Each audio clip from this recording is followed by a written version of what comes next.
নমস্কার, অপর্ণা টেস্টি ওয়ার্ল্ডের সকল দর্শক বন্ধুদের অনেক অনেক স্বাগত। বন্ধুরা, আজকে একটু অন্যরকমভাবে সিমের রেসিপি নিয়ে চলে এসেছি। শীত প্রায় শেষের দিকে আর সিমও কিন্তু শেষের দিকে। অবশ্যই এই রেসিপিটি সম্পূর্ণ জুড়ে তোমাদের থাকার অনুরোধ রইল। একেবারে ইউনিকভাবে রান্না করব। সিমের এই রেসিপি থাকলে দুপুরবেলা গরম ভাতের সঙ্গে আর কিছুই লাগবে না, এত সুন্দর খেতে হয়, আমি গ্যারান্টি দিয়ে বলছি। রেসিপিটি দেখার পর যদি তোমাদের ভালো লাগে অবশ্যই বাড়িতে রান্না করবে এবং রান্না করে খেয়ে যদি ভালো লাগে আমাকে কমেন্ট করে জানাবে। আশা করি সকলেরই ভালো লাগবে, খেতে অসম্ভব টেস্টি লাগে। তো প্রথমে আমি দেখো কিছু পরিমাণ গোটা সিম নিয়েছি, সেই সিমের দুই সাইডটা কেটে দিচ্ছি।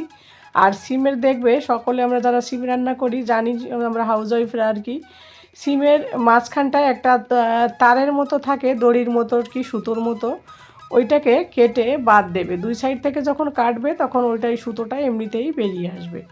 তো দেখো এইভাবে কেটে নেবে, যেভাবে আমি দেখাচ্ছি তোমাদের চাকু দিয়ে এইভাবে। তো এইভাবে কেটে নিলে কি হবে, ওইটা বেরিয়ে যাবে, খাওয়ার সময় ওটা মুখে আর বাঁধবে না।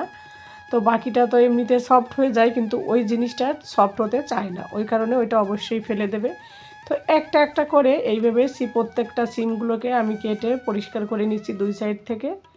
কেটে নিয়ে তারপরে আমি ধুয়ে রাখবো। আর এই সিমগুলো যেহেতু খুব একটা বড় না, আর এই রেসিপিতে সিমগুলো কিন্তু অবশ্যই তোমরা গোটা রাখবে, দুই সাইডের থেকে বাদ দিয়ে বাকিটা পুরো গোটা রাখবে, মাঝখানে কোনো কাটার দরকার নেই, তাহলে কিন্তু দেখতেও অত ভালো লাগে না আর খেতেও ভালো লাগবে না। তাই অবশ্যই রেসিপিটির সময় রান্না করলে সিমের দুই সাইডটা বাদ দিয়ে বাকিটা আর পিস করবে না, এইভাবেই করবে যেভাবে আমি করছি বন্ধুরা।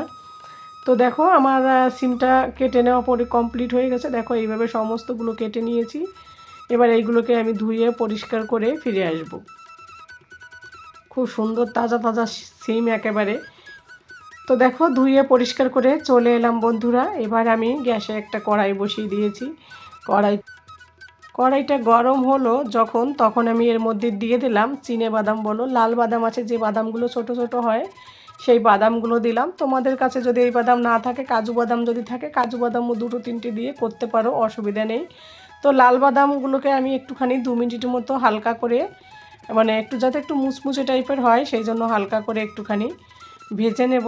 ভেজে নেওয়ার কিছুক্ষণ পর এর মধ্যে আমি দিয়ে দেবো 1 চামচের থেকেও বেশি আর কি, যেহেতু আমার সিমটা খুব একটা অল্প কটা সিম দিয়েছি সেই জন্য পরিমাণ একটু কম দিয়ে আমি সব কিছু করছি, তোমাদের কম বেশি তোমরা করতে পারো।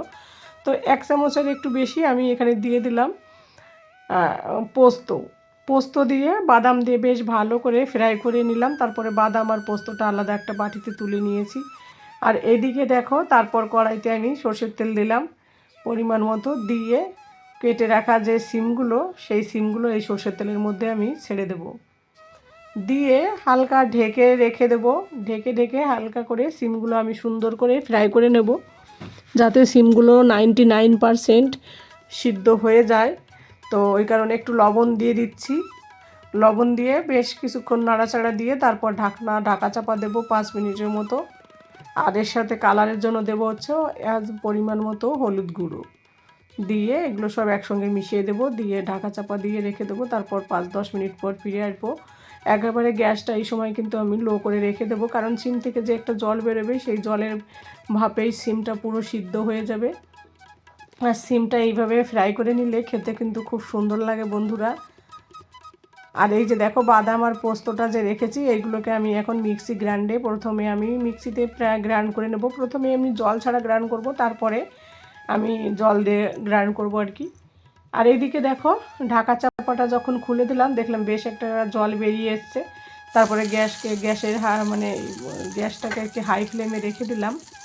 দেওয়ার পরে জলটা টেনে গেল। এবার সিমগুলো দেখো উল্টে দিচ্ছি, দেখেই বোঝা যাচ্ছে সিমের এক পিঠটা এক সাইডটা একটু হালকা ব্রাউন কালারও চলে এসছে, হালকা না অনেকটাই চলে এসছে দুই একটা।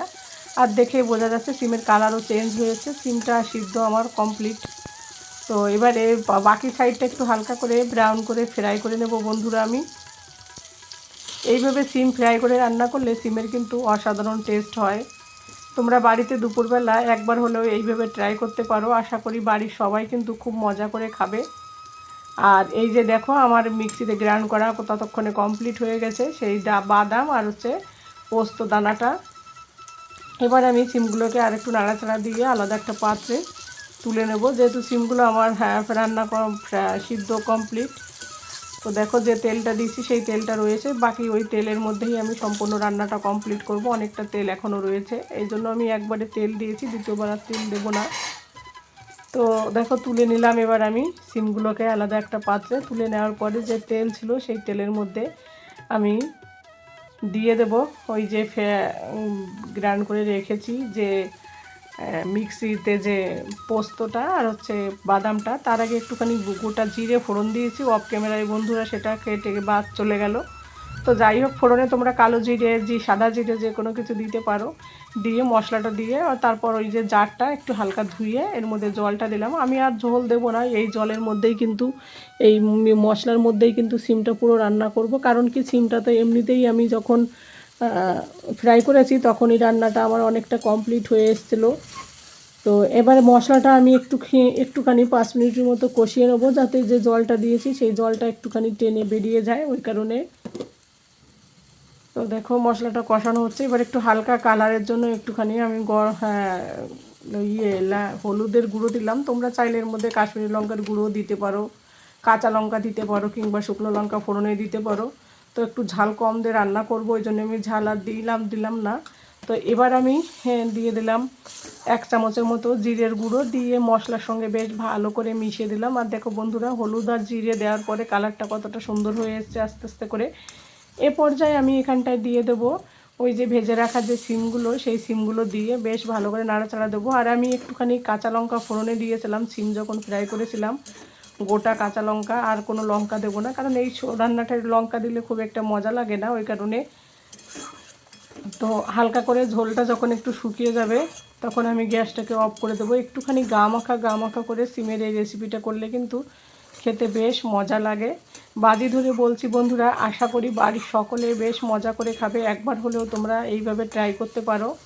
আর এ পর্যায়ে যারা যারা আমার সাথে আছো তাদের সকলকে জানাই অসংখ্য ধন্যবাদ আমার পাশে থাকার জন্য, এভাবে আমাকে সাপোর্ট করার জন্য। তোমাদের সাপোর্ট এবং ভালোবাসা ছাড়া কিন্তু এগোনো সম্ভব না।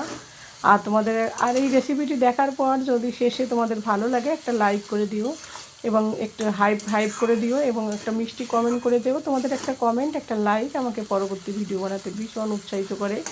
নতুন বন্ধুরা প্রথমবার যদি চ্যানেলটি ভিজিট করো, যদি কোথাও কোনো অংশ ভালো লাগে, চ্যানেলটিকে সাবস্ক্রাইব করে দিয়ে আমার পাশে থেকে যেও, আর পাশে থাকা বেল আইকনটি প্রেস করে দিও। তাহলে প্রতিদিন আমি যে ভিডিওগুলো দেবো সেগুলো সবার আগে তোমাদের কাছে পৌঁছে যাবে। আর এইদিকে দেখো, তোমাদের সঙ্গে কথা বলতে বলতে রান্নাটা প্রায় শেষের মুহূর্তে এসেছে। কালারটা পুরো সুন্দর এসেছে। কাশ্মীরি লঙ্কার গুঁড়ো দিইনি, তবু দেখতে খুব সুন্দর লাগছিল। আর তারপর ঝোলটা যখন একটু মশলার ঝোলটা একটু কমে গেল, তখনই কিন্তু আমি এর মধ্যে দিয়ে দিলাম ধনেপাতা দিয়ে নাড়াচাড়া দিয়ে এবার আমি গ্যাসটা অফ করে দিয়ে সার্ভ করে তোমাদের দেখাচ্ছি। খুব সুন্দর কালার এসেছিলো, আর খেতে গরম ভাতের সঙ্গে দুর্দান্ত লাগে। বন্ধুরা একবার হলেও বাড়িতে ট্রাই করবে, আশা করি সবাই বেশ মজা করে খাবে এই রেসিপিটি। তো দেখো সার্ভ করে দেখাচ্ছি কত সুন্দর এসেছে দেখতেও, যতটা দেখতে সুন্দর খেতেও কিন্তু খুব সুন্দর লাগছিল। তো আর কিছুই লাগবে না, এরকম গা মাখা করে রান্না করলে সিমের এই রেসিপিটা যারা সিম খেতে ভালোবাসে না তারাও দেখবে চেয়ে খেয়ে নেবে।